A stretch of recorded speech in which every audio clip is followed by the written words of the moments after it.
Thank you and good evening, and it looks like the rain didn't keep you away. Do you know where I live in Misty Mountain, which is northern New South Wales, we've had a lot of rain. In fact, so much rain that it came a metre above our bridge. That's a lot of rain. But it comes up quickly and it goes down quickly. So we always say when it rains like this in Australia, good weather for ducks. In our first class tonight, we're going to be looking at cancer. I think cancer is a name that strikes fear in many hearts. And as I go into this presentation, I'd like to define very clearly the two methods of healing today. One method is based on faith, and the other method is based on fear. And God said in 2 Timothy 1 verse 7, I've not given you the spirit of fear, but of power, love, and a sound mind. Isn't knowledge power? Love holds us together. A sound mind considers the pros and cons.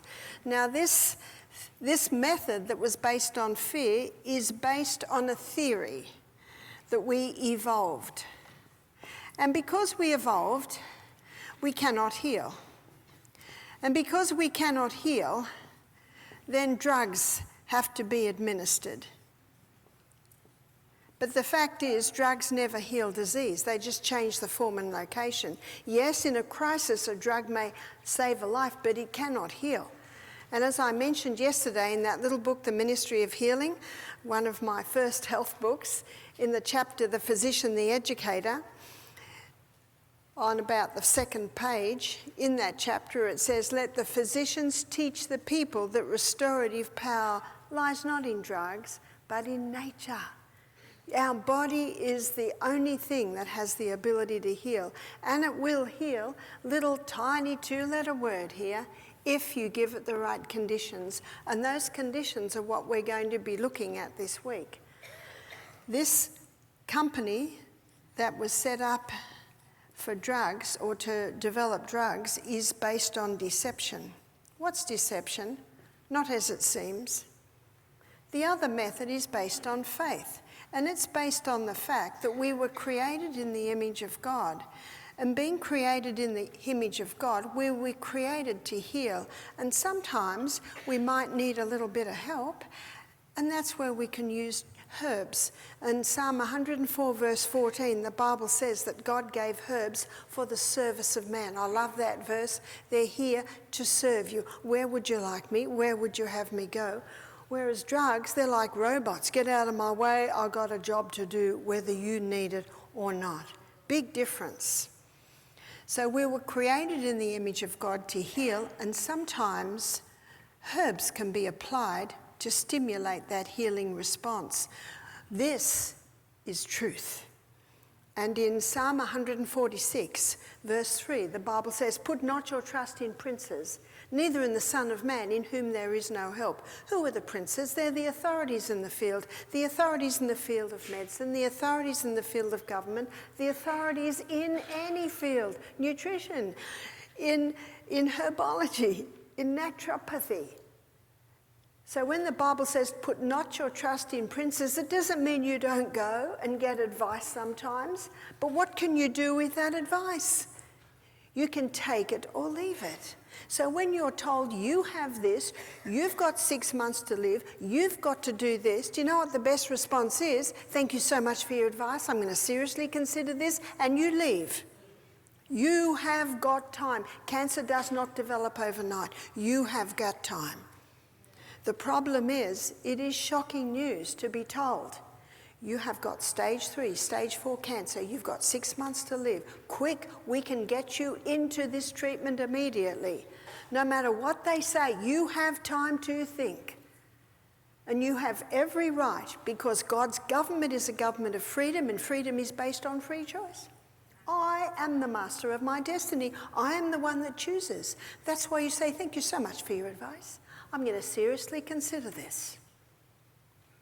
And you leave, and you consider the pros and the cons. The amount of people that have come to our retreat and have said to me, if only I'd had time to think. You do. No matter what you say, you do. One dear little old lady said to me, her doctor said she had 6 months to live, and she said, "You're not God. Only God knows how long I've got to live." And if you're ever told that, remember what you say. Yes, you're not God. Only God knows that. But thank you so much for your advice. I'll seriously consider. And you live and you weigh up the pros and cons. There are many different types of cancers. Many different types of cancers. In fact, in my library at home, I'm an avid reader.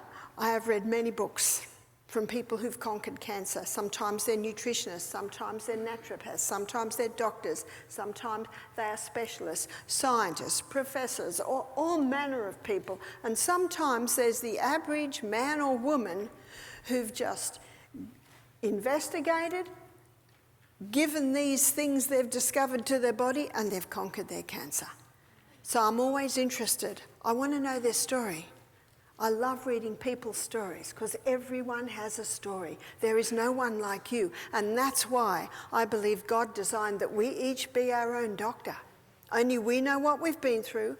Only we know how we feel, and only we know how different things react or respond on our bodies. That's why you're the best doctor. Yes, you can get advisors, but what can you do with that advice? You can try it, you can take it or leave it. The beauty of natural medicine is if it doesn't work, it has not hurt you.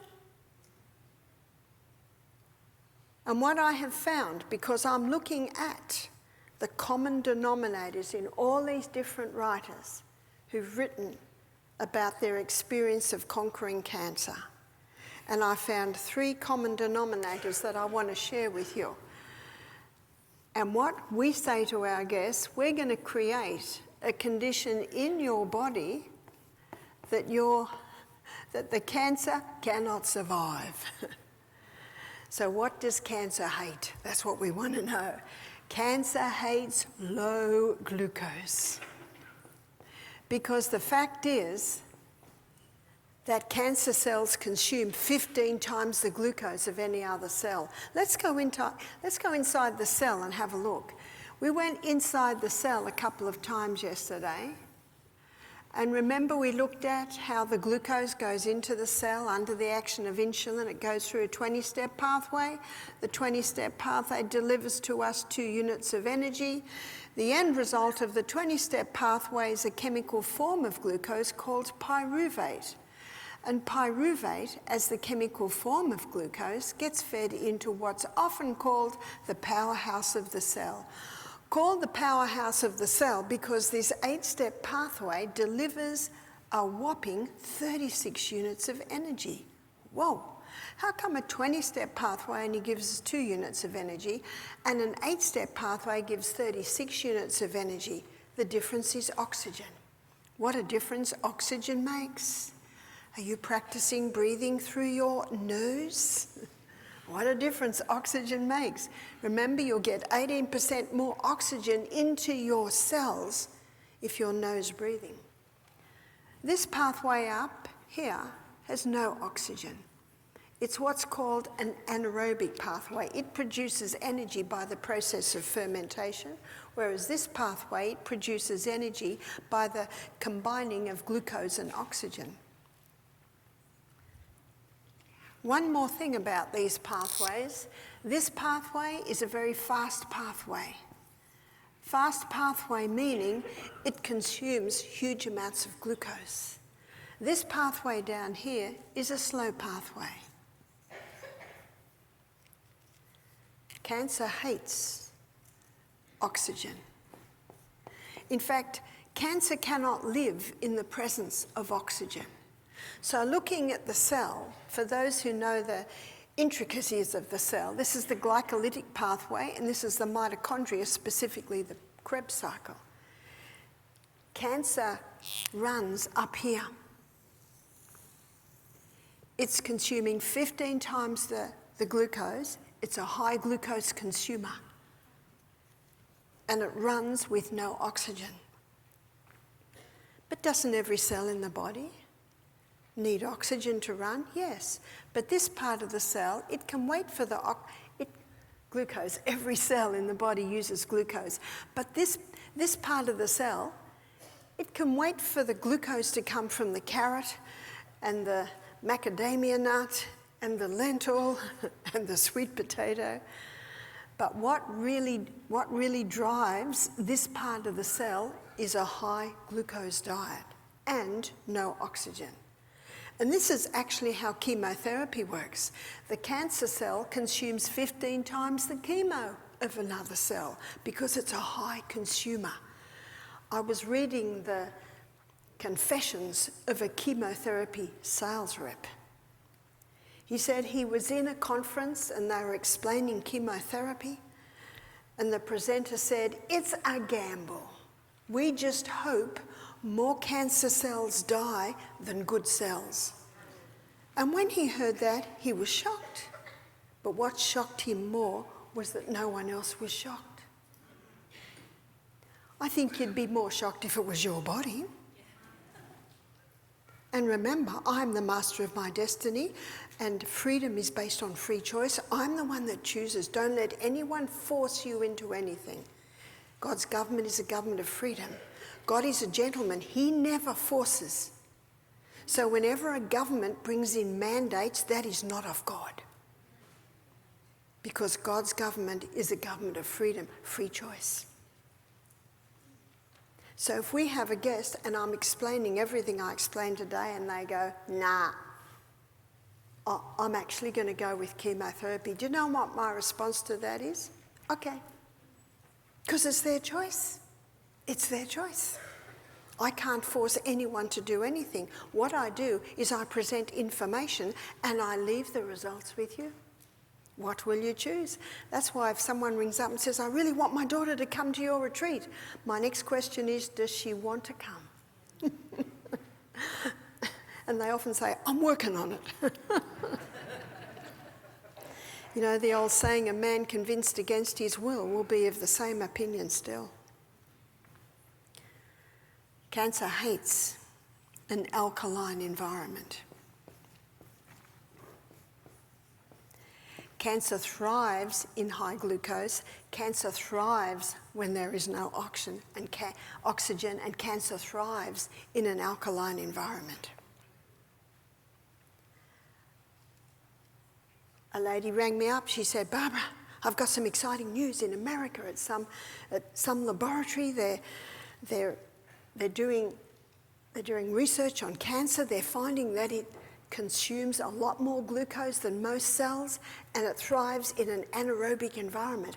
I said, "Well, I'm so glad that they're doing that, but did you know that in 1946, Professor Otto Warburg got a Nobel Prize for that discovery?" Hey. You know, Ecclesiastes, a Song of Solomon it is, he says, "There's nothing new under the sun. There's no need to reinvent the wheel. History shows us much." And so when someone comes to us wanting help to conquer cancer, we come at it from certain points, knowing this. Number one, we starve. So if the cancer cell is consuming 15 times the glucose of any other cell, we put that person on a very low glucose diet. So what foods deliver low glucose? Well, we looked at it a bit yesterday when we were looking at diabetes. What we advise is no fruit for 6 weeks. You see, fruit is high in fibre, high in sugars, low in minerals, whereas vegetables are high in fibre, high in minerals, low in sugars. There are some fruits that we say are allowed because they're very low sugar. That's avocado, tomato, cucumber, zucchini, eggplant. We call it pumpkin, you call it squash. They're low sugars. So what can they eat? Lots of vegetables. And there's so many vegetables. Lots of legumes, lentils, chickpeas, lima beans, black-eyed beans, cannelloni beans. Now, when we look at our immune system, I think we're looking at that Friday night. When we look at our immune system, you will discover that 70% of our immune system is established by our gut flora. Our gut flora is very important. Hippocrates, 400 years BC, he said all disease begins in the gut. The gut's an important place. It's got to be working well. And I'm so glad too, on Friday night, I'm going to take you on a journey through your gastrointestinal tract. We're going to start at the mouth and end up at the other end. Proverbs 14 verse 6 says, knowledge is easy to him that understands. My aim is to give you an understanding. Then you have the knowledge on how to treat it. You can have, say, 10 different types of apples, and each apple will feed a different microorganism. And there's so many different types of legumes, and every different type of legume, it feeds a different microorganism. So if a person has trouble with lentils, I heard someone agree there. Check first, are you rinsing your lentils? That's dirty water. It looks dirty, doesn't it? And you rinse it and you bring it to the boil and there's all that froth on top. You know what that is? Wind. Wash it away. I do not throw the water out when I steam vegetables. No, the minerals in that water. But the dried beans are different. If you're rinsing them well, cooking them well, and they still cause bloating in the gut, that tells me that you lack the microorganism for that lentil or that legume. So how do you develop? You start with a teaspoon. You have a teaspoon a day for a week. You bring it right back till there's no reaction. And then the next week, 2 teaspoons, next week, 3 teaspoons. And what you will find is little by little you can help your gut develop the ability to handle the legumes. Because as we looked at yesterday, they are a great source of protein and they're not very high in carbohydrates. So no sweeteners at all for 6 weeks, no fruit for 6 weeks. One lady said, but Barbara, God made fruit good. I said, he certainly did. But we're creating an environment in the body so that cancer can't survive. In his book, The Germ That Causes Cancer, Doug Kaufman, it was out of print. Hopefully they've reprinted it. He also writes with a Dr. Holland. He says, when you deprive cancer cells of glucose, they self-destruct because they're depending on this high delivery of glucose to maintain this fast pathway. So for 6 weeks, in my book, Self-Heal by Design, this is defined in the book. After 6 weeks, then the person can go on an antifungal diet, antifungal type 1 or stage 1. And now they can have a little bit of fruit, maybe grapefruit, maybe Granny Smith apples. And then after, say, 2 months on that diet, they can go to a maintenance diet where they can start to have some very low glycemic fruits like your berries. And that's the maintenance dose until the word comes back of the all clear, and we've seen quite a few times that happen. You also starve by making sure that you aren't exposed to anything that could be feeding the cancer, like chemicals. It's time to really investigate the chemicals. Maybe after some of them we touched on last night, you might be surprised of your exposure to chemicals. Also, your exposure to electromagnetic field, which can disrupt the electromagnetic field in the body. Also, mold. There is an Italian oncologist called Dr. Tullio Simoncini, and he's written a book called, and the title of his book is Cancer is a Fungus. Woo. He found that he's an oncologist, Italian. In every case of cancer, he could pick up a presence of yeast. So what he was doing is he's injecting sodium bicarbonate straight into the cancer. He was getting a 90% success rate until, what happened? Until. You could 10 years ago get a little video clip on YouTube where he had a camera down into a lung and saw this white growth, cancer, and then he'd inject via a portacath sodium bicarbonate in, and you could just see the cancer shrink up. Because sodium bicarbonate is the ultimate alkalizer. Remember what cancer thrives in? An acid environment. Now, I don't know how correct the story is, but apparently he injected someone with sodium bicarbonate and they died. I don't know whether they died straight away or the next day or the day after, but he was arrested, thrown into jail on a charge of manslaughter, and all his qualifications were taken away from him. My husband said, if only he'd injected him with chemotherapy.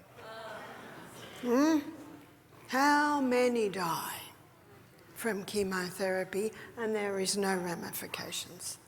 And we don't know the story. We've had a few people come to our retreat, and when I see them I think, they look like they're going to die tomorrow. You know, sometimes people come at the very last stage. They've done chemo, they've done radio, they've done so many things, and then they try the health retreat. And you don't know whether that was like this case with Dr. Tullio Simoncini. And one of the criticisms against me is that I quote a disgraced oncologist. He is not disgraced in my eyes. I use him as an illustration to show yet another expert that showed the link between cancer and fungus.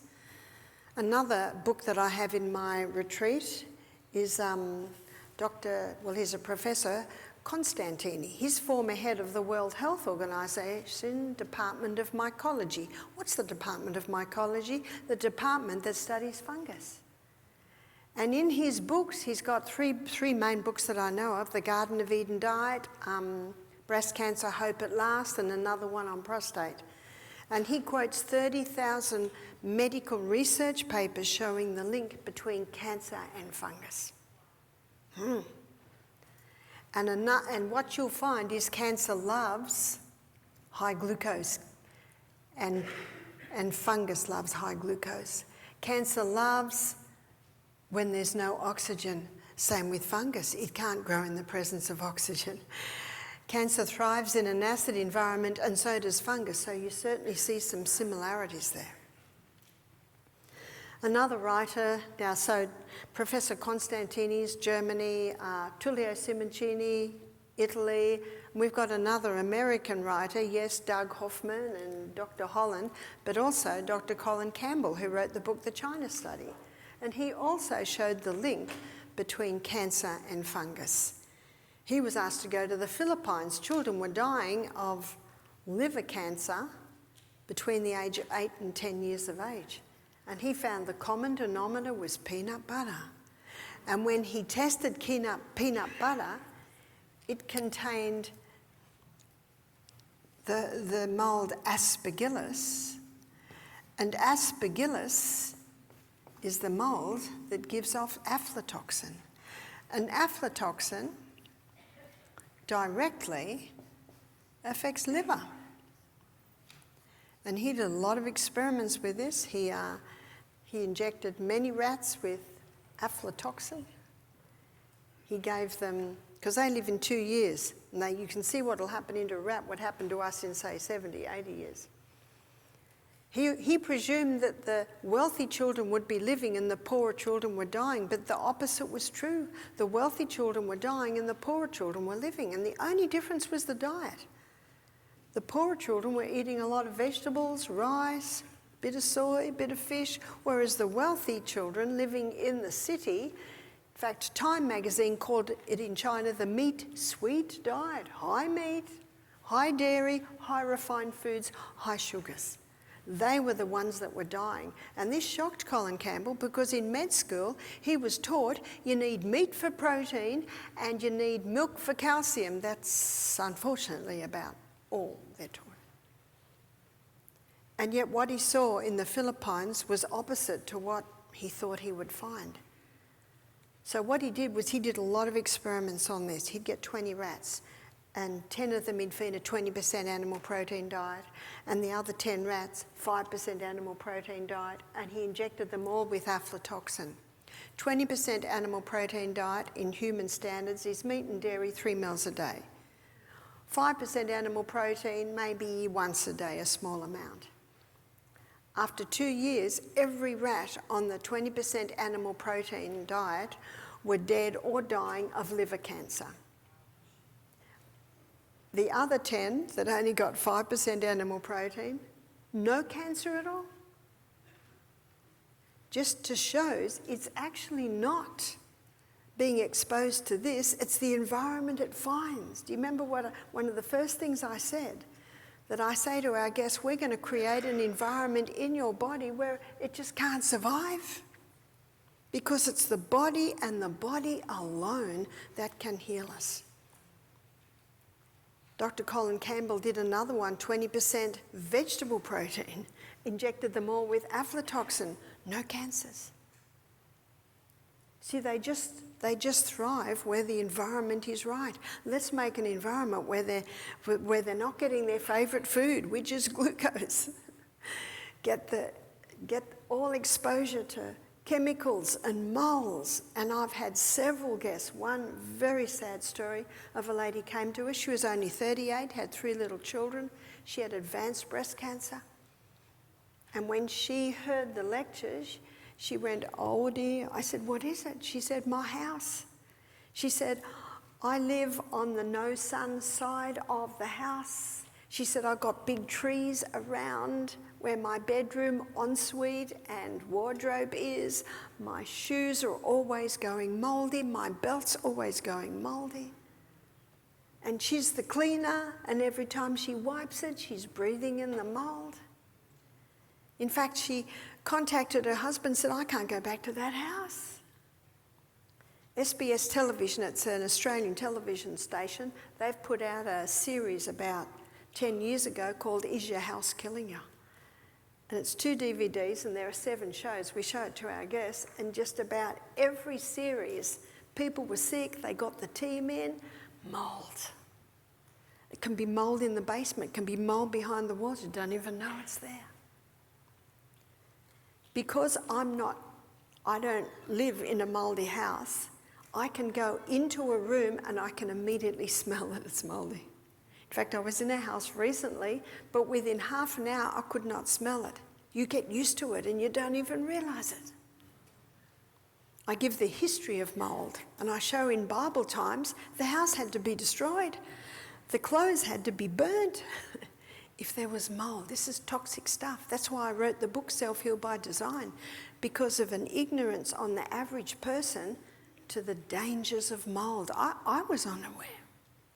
In fact, when I was a little girl and the bread had mould on it, my mother would say, it's all right, you're just eating penicillin. Because that's actually what penicillin came from. How many people take an antibiotic and when they finish, they get thrush? Because that's what penicillin is made from, a mould waste. Yes, antibiotics have saved many lives. I'm not against antibiotics. But I believe most people should have about 2 courses in a lifetime. Did you get that?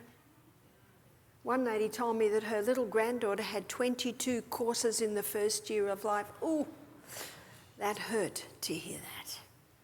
And when we look at our immune system on Friday night, you will see that it has a disastrous effect on our immune system, and yet that's the system God put in our body to fight disease. So we need to starve. Starve the cancer, starve the fungus, check that there is no exposure at all to chemicals, to fungus. Number 2, kill. I do think we've got to get away from the kill mentality, because anything that has the ability to kill a small organism has the potential to kill a large. Antibiotics, they will kill bacteria, but they'll kill our good bacteria too. They don't decipher. But the good news is there are herbs that will kill fungus and will not kill you. Isn't that good news? And in my book, Self-Heal by Design, I list a whole lot. And one is garlic. Garlic's a strong one. And if you can't handle raw garlic, you can get a bowl of hot soup and crush a clove into there, and just that hot soup will take the edge off it. Olive leaf extract is another one. That's a strong antifungal properties in that herb. Also, grapefruit seed extract. Have you ever eaten a grapefruit and bitten the seed? You'll think the grapefruit's sweet because it's very strong, bitter, volatile oils. Also, oregano, you call it oregano, is that right? Ricky's from the UK and he said, Barb, we have to stick to oregano. Whatever you call it. But just a drop in a little bit of water 3 times a day, it's a strong fungal killer. There they are, a few. Portiaco, South American herb, that's another good one. And because microorganisms have the ability to adapt and adjust, and actually that's why we have superbugs, because so many antibiotics have been thrown at these microorganisms, they've adapted and adjusted. We're going to work with the body's mechanisms for healing, not against it. And because these microorganisms have the ability to adapt and adjust, our suggestion is every week you change it. Maybe a week on garlic. Then the next week it might be olive leaf extract. And then the next week another one might be colloidal silver. And then the next week it might be grapefruit seed extract. So you might have about 6 different herbs, herbal medications, where you keep alternating. 3. Number 3 is to alkalize. Remember that cancer loves an acid environment, so we're going to work towards alkalizing. Now, I did mention that Tullio Simoncini was injecting sodium bicarbonate straight into the cancer. Sodium bicarbonate is released in the lining of the stomach to reduce any stomach acid from going through and burning a hole in the stomach wall. Sodium bicarbonate is released from the pancreas to neutralize stomach acid as it comes out of the stomach. So our body makes sodium bicarbonate. Sodium bicarbonate has been used in agriculture to kill any mold that might be growing on the plants. In fact, our grandmothers used to use sodium bicarbonate to clean mold in a mouldy bathroom, because mold loves an acid environment. And sodium bicarbonate is pretty cheap. Can you drink sodium bicarbonate? I don't advise you do, because all you'll do is neutralise your stomach acid. And as you'll find out on Friday night when we go on our journey through the gut, the only part of our body that should be acid is the stomach. Because it's only in an acid environment that our protein can be broken down. So the only time that I would advise drinking sodium bicarbonate and water, it's usually a teaspoon to a cup of water, is if someone has stomach cancer and then they drink that first thing in the morning, and then maybe they eat their breakfast an hour and a half later. You see, the acid doesn't come into the stomach until you see, smell, think food. When you come into the breakfast table in the morning and see the food, the brain knows it's coming, then the hydrochloric acid's released. But when you wake up in the morning, it's not there. The other time that the person with stomach cancer could drink sodium bicarbonate and water would be just before they go to sleep at night, so that it's working while they sleep.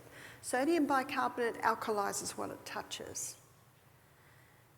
If someone has throat cancer or mouth cancer, they could gargle with the sodium bicarbonate and water. If someone has colon cancer, they could use an enema of sodium bicarbonate and water.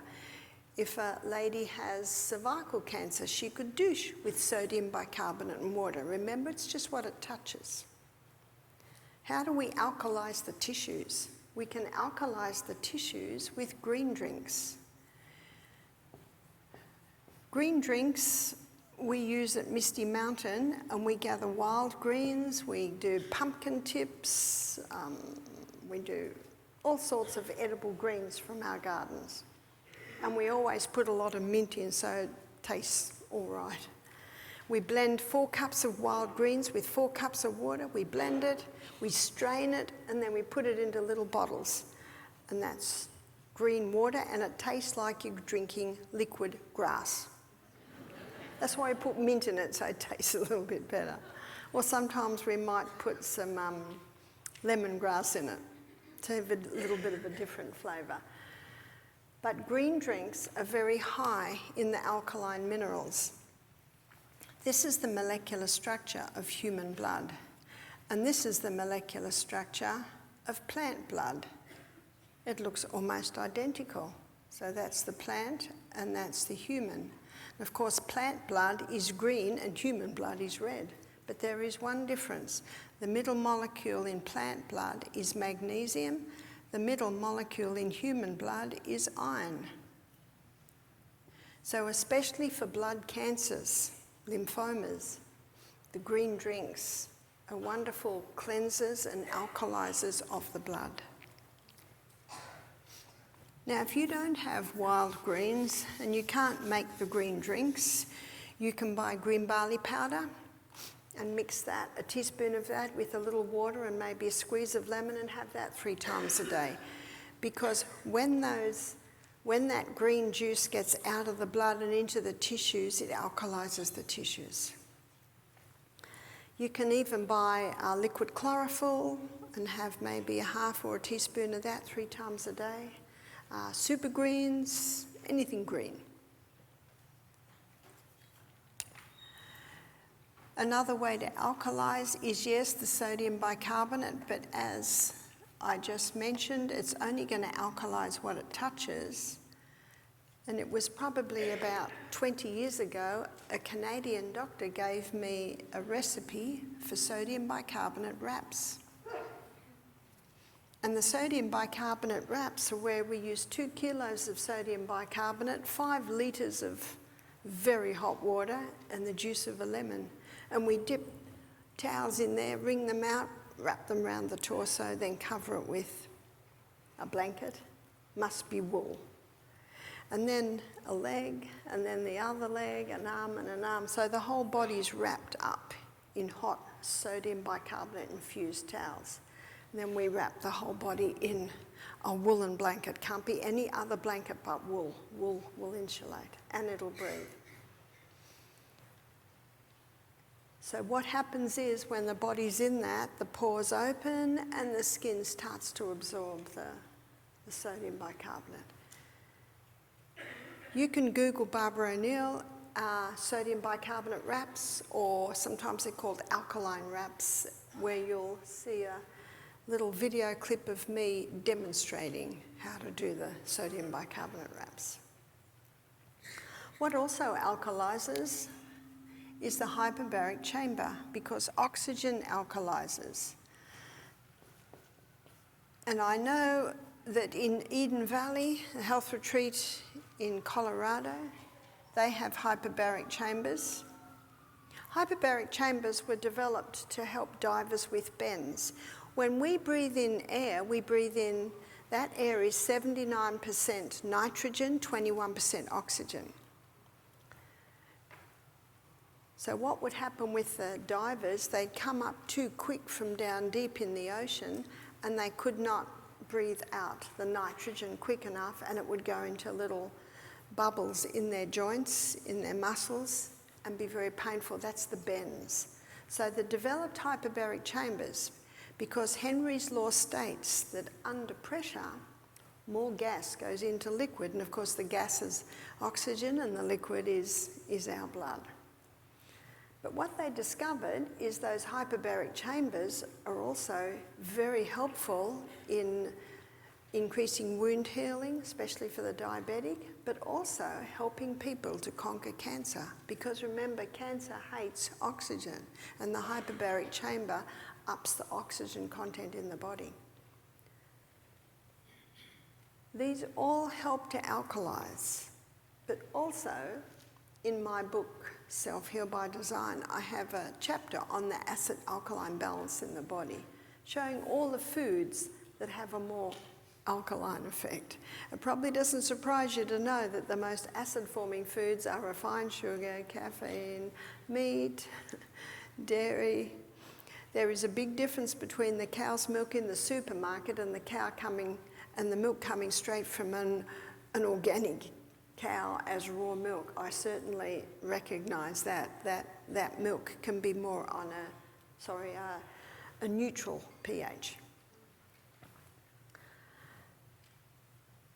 So this is what we find is very, very helpful in helping people to conquer cancer. It's basically giving the body the conditions for healing.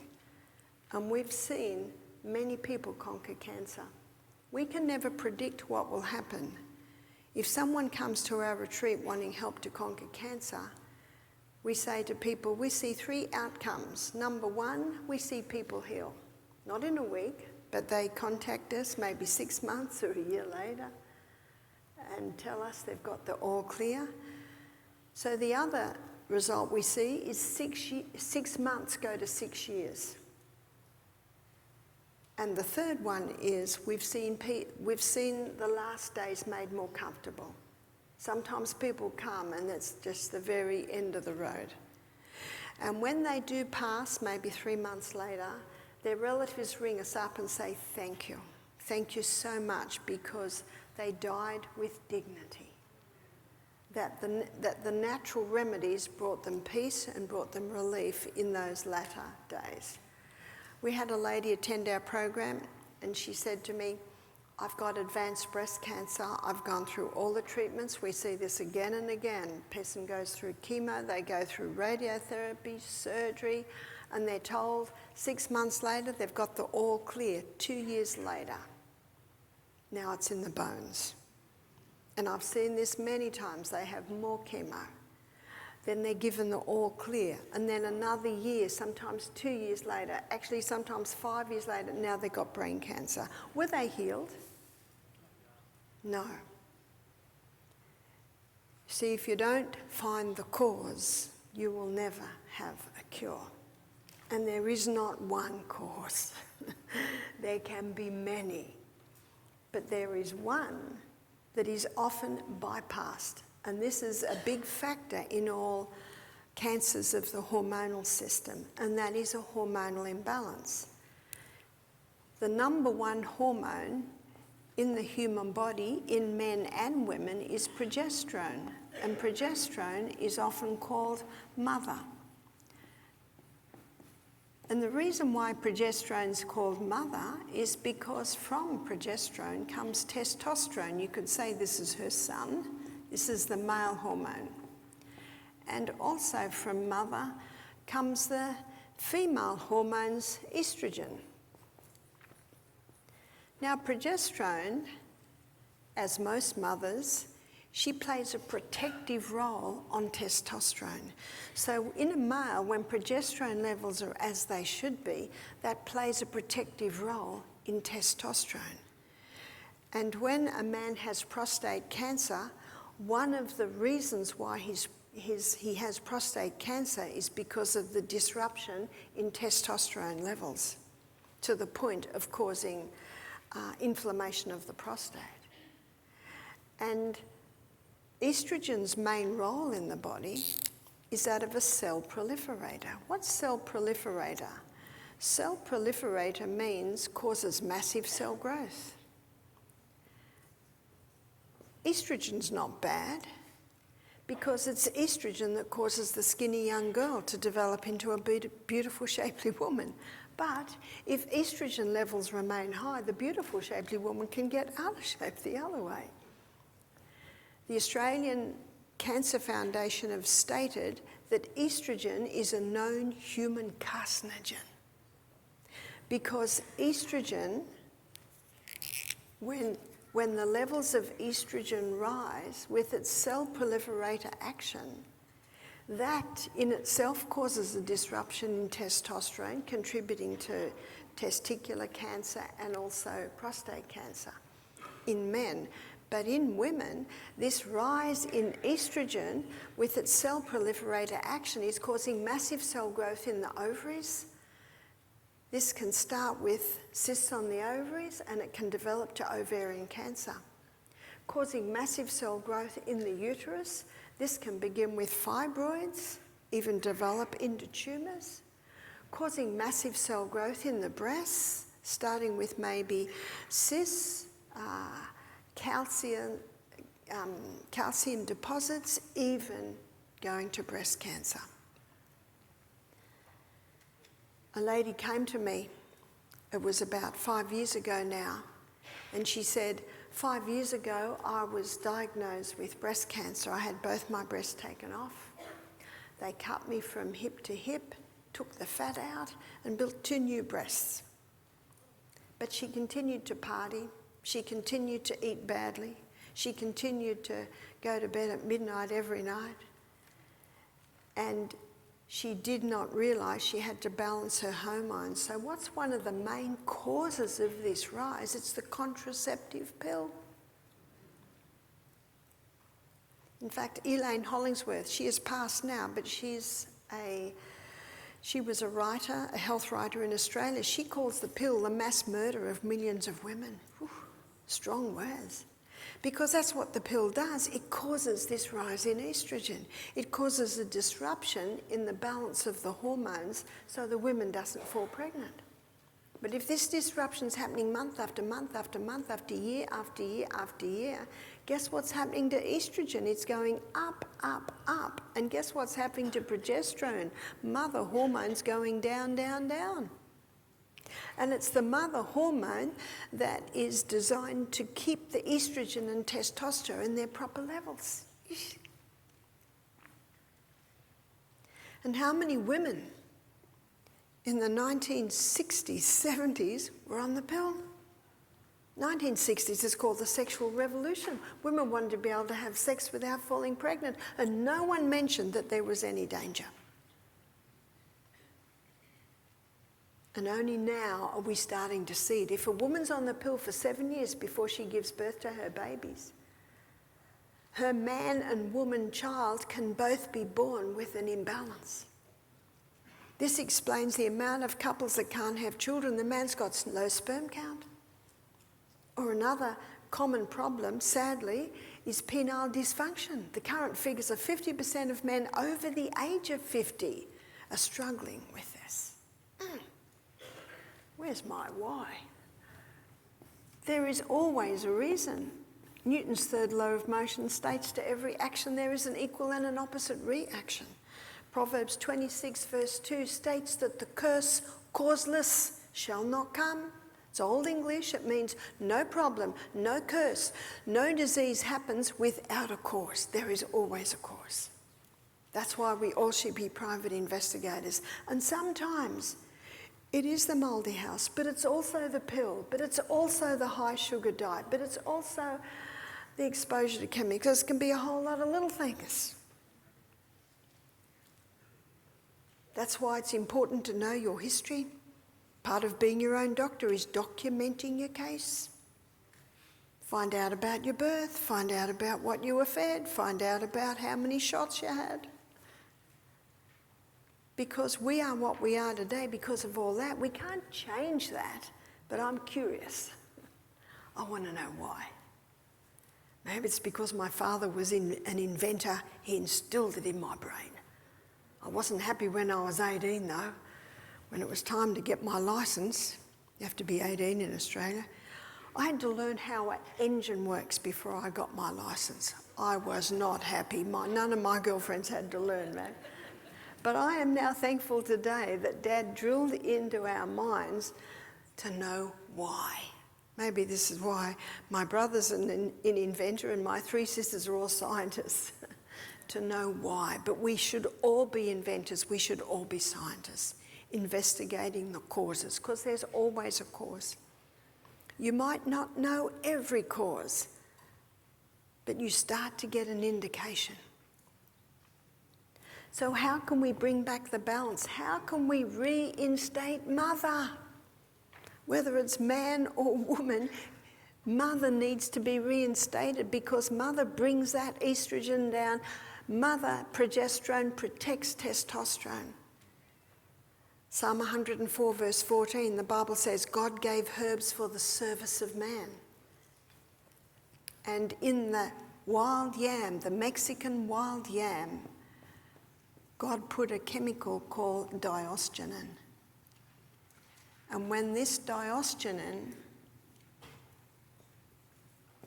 is made into a cream, and that cream is applied to the fat cells of the body, the fat cells take it up and it stimulates the pathway that your body uses to make progesterone. And when you boost progesterone, you automatically bring testosterone where it should be. When you boost progesterone, you bring estrogen back down to the levels that it should be. That's the good news. If the hormones have been out of balance for 20 years, might take 2 years, and I find most women do well to be on the yam cream for at least a year. So if there's any cancers in the endocrine system, whether it be ovarian, cervical, whether it be uterine, whether it be breast, it is imperative that the wild yam cream be applied and boost that progesterone to bring that estrogen down. Same thing for if a woman has fibroids or polycystic ovarian syndrome, endometriosis. They all need that wild yam cream. We had a man attend our program and he had prostate cancer. He was 65 and he was having a 3-monthly injection to try and control his testosterone levels. He'd developed breasts and he was having hot flushes. And he heard about this balance in the hormones. And he also was taught the Sustain Me principles. We looked at them last night. That's what my book, Sustain Me. Sunshine, use of water, going to bed early, sleep, trusting God, abstain from anything that harms, inhale through the nose, proper nutrition, moderation in all the good things, daily exercise. And he made a decision. Because I'm the master of my destiny, I'm the one that chooses. He made a decision, no more 3-monthly injection. He started to apply the wild yam cream. It's applied twice a day. For a lady, she applies it 3 weeks a month, twice a day. For a man, he's not cyclic. In fact, Cheryl Selman in her book, she describes it like this. She says, men are like the sun. They rise every morning, they conquer the day, go down every night. Men are like and that's men. Women are like the moon. Sometimes they're full, sometimes they're half, sometimes they're a little slither. Women are cyclic. And so a woman applies the cream about the size of a pea, twice daily, inside of arms 1 time, inside of thighs another time, abdomen another time, chest another time. She applies it twice a day, 3 weeks a month. She stops when she's menstruating. But if she's no longer menstruating, she stops for 1 week a month. Whereas men, they just apply it every day, twice a day. So that's what this man did. He started to apply the yam cream. He implemented the Sustain Me principles. He started to drink more water. He started to go to bed earlier. He started to choose to trust in God, to have faith in the great God of heaven and his ability to bless these natural treatments. He stopped his coffee. He stopped his nightly red wine. He went over to a plant-based diet. He started breathing through his nose. He went over to a high-fibre, great proteins and fats diet, moderation in all the good things, and implemented daily exercise. His wife emailed me 10 months later. He said the breasts have gone down. She said the hot flushes have stopped and his testosterone levels are the best they've been for years. Wow, what an incredible body we live in. With an inbuilt ability to heal. It longs to heal us. It just needs us to give it the right conditions. One of my favourite emails is from a 38-year-old woman from Norway. She said, Barbara, 1 year ago, I saw your lecture. I was diagnosed with breast cancer. She said, I got the wild yam cream, I implemented the Sustain Me principles, and she said, I started applying castor oil compresses to my chest, where the lump was. You see, castor oil penetrates deeper than any other oil, and wherever it penetrates, it can break up lumps, bumps, congestions, adhesions. She said, I just wore that pack 24/7. She said, it's a year later and I've just had a test and I'm cancer-free. I love that story. I never met her. We never talked. She just heard the information and she just did it. She just did it. Do you know, the Bible says in Exodus 15:26, if you will diligently hearken to the voice of the Lord thy God and do that which is right in his sight. How do you do that which is right in his sight? You look after this body. You do right by this body. But notice it says, you listen. That's what she did. She listened and then she did. If you will diligently hearken to the voice of the Lord thy God and do that which is right in his sight, give ear to his commandments, keep all his statutes. He says, then I will put none of these diseases upon thee that I put upon the Egyptians, for I am the Lord that healeth thee. Did God put disease on the Egyptians? No, they put it on themselves. Because the more wealthy a nation gets, the more they relax. The more they start having rich food, parties, they don't go to sleep early. Whereas when they're poor, they're working hard, they've only got water to drink and simple foods to eat. And they've tested the bones of the Egyptians. Do you know what they've found? They had cancer, they had diabetes, they had osteoporosis, they had heart disease, they had all the diseases that we're seeing today. Remember what God said, if you will diligently hearken, listen to the voice. Do you know how else you can listen to the voice of the Lord thy God? Your body will speak to you. So this 38-year-old girl that conquered her cancer, as she implemented all the things she did, or that she heard, her body heard. And she listened, and the lump went down. She started to feel good. What was her body saying? Thanks. Thanks. Can you keep that up? Elizabeth Cott came to us, I think 8 years ago now. She was in her late 60s. She had 3 cancers in her abdomen. She didn't like what the doctor was offering. Chemotherapy, radiotherapy, we'll try and shrink them and then we maybe can do surgery. She didn't like the look of the symptoms of these strong medications. Do you know what chemotherapy is? Cytotoxic. Do you know what cytotoxic means? A poison to the cell. All cells. Remember the gamble? They're just hoping more bad cells die than good. A friend of hers gave her a DVD of mine on cancer, so she rang up Misty Mountain, she booked in. Elizabeth Cott was Polish. She heard these lectures. She said, oh dear, I think I found the cause of my cancer. She's never drunk, she's never smoked, she eats plants, but she's on that high carbohydrate diet. Cereal and toast for breakfast, sandwiches for lunch, pasta for tea, sugar biscuits, mid-morning, mid-afternoon, or you call them cookies. See, when we come to America and we see signs that says biscuits and gravy, we think, oh, these Americans are strange, because biscuits to us is like a cookie. But I know your biscuits are like a bread roll, isn't it? Or a scone. I think you call it scone. Is that right? Something like that. So that's what Elizabeth was doing. She said, we Polish love our desserts.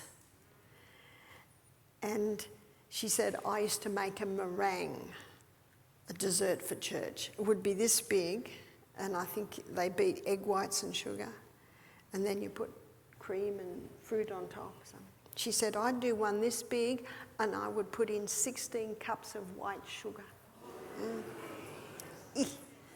Think of that next time someone offers you a slice. Maybe you'll pick off the fruit from the top. Yeah. That's why knowledge is power, and that's why I believe that this is like a mirror. And as we each look in it, we see different things. Light bulbs go off in different areas. She said, anything you say, I will do. She went on the 6 weeks, no fruit, no sweet at all. Then she went on different herbs every week. She changed the herb. She had green drinks every day. She had the sodium bicarbonate wraps. She only had them when she was with our retreat. She didn't do them when she went home because it's a specialised treatment, needs trained people to administer it. We didn't have the hyperbaric chamber at that stage. She went back to the doctor 3 months later. Now, when she first saw the doctor, he said, you've got to do chemo immediately. You remember what you say? Thank you so much for your advice. I'm going to seriously consider this. She seriously considered it and chose to come to the retreat. She went back 3 months later, and the doctor said, after he'd done several tests, he said, oh, just keep doing what you're doing.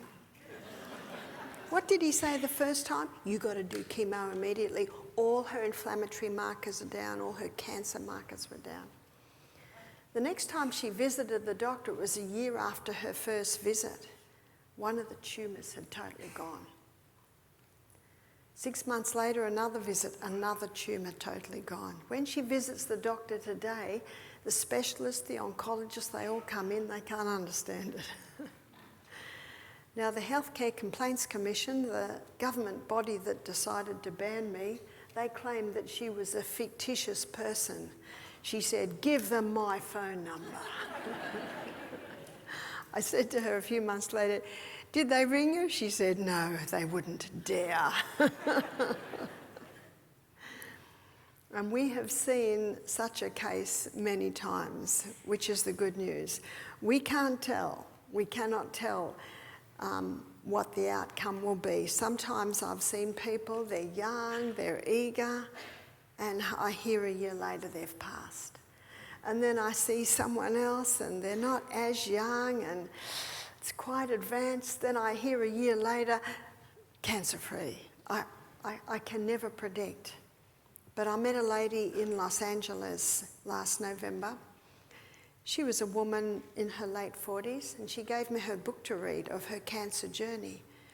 And she got cancer. I think it was breast cancer.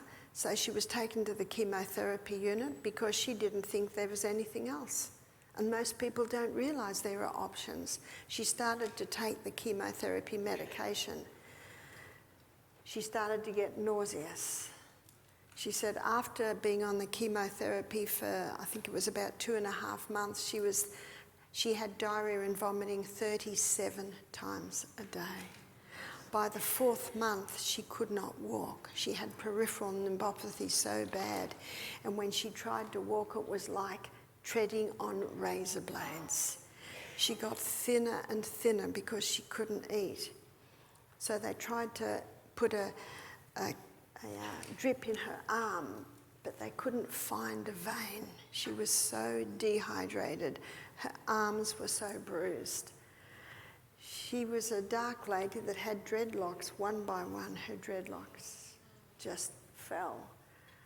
I thought, am I reading about a concentration camp here? No, I'm reading about a chemotherapy clinic. And every day she took the tablet. That's why the Bible says, put not your trust in principles. What's her body saying to her? Stop. After 4 months, she had a scan. The cancer had not shrunk. Still, the tablet went in. A friend visited, and a friend said, I had cancer a few years ago, but I healed it naturally.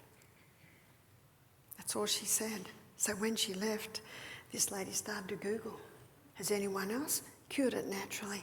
She found many, but she was cautious not to go off tangents. So she found a couple of things that she thought might help. I think one was the black seed oil.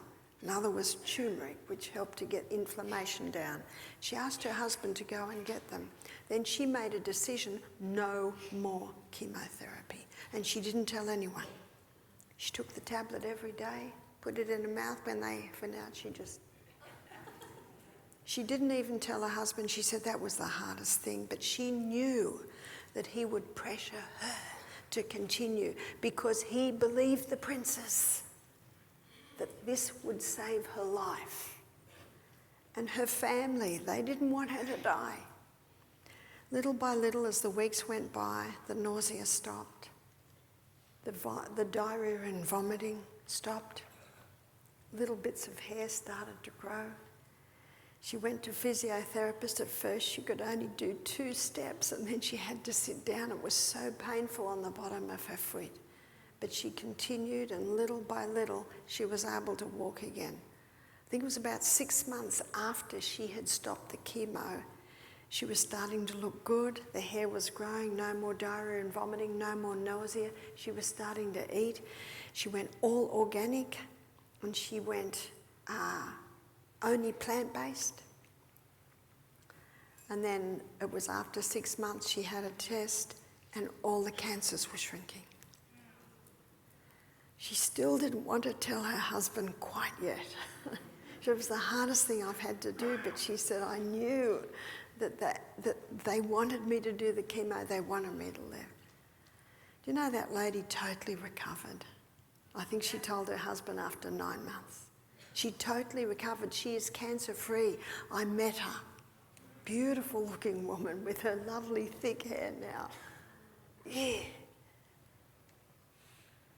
That's why I say, put not your trust in princes. But you know, they're just doing the best they know. My husband believes that in another 10 years, we're going to look back on cancer treatments today and say, we're in the dark ages. And they've known this. 1946, Professor Otto Warburg proved exactly what I'm showing you here. That cancer cells consume 15 times the glucose. They thrive when there's no oxygen, and they thrive in an acid environment. So just changing that basic environment, and the cancer cell can't survive. And often there's a hormone factor. And if there's a hormone factor in prostate cancer or any cancers of the hormone system, then it's important to balance them with the yam cream. We could spend a whole week on this subject. I've just touched on it tonight. And in my book, Self-Heal by Design, it's explored in much more detail.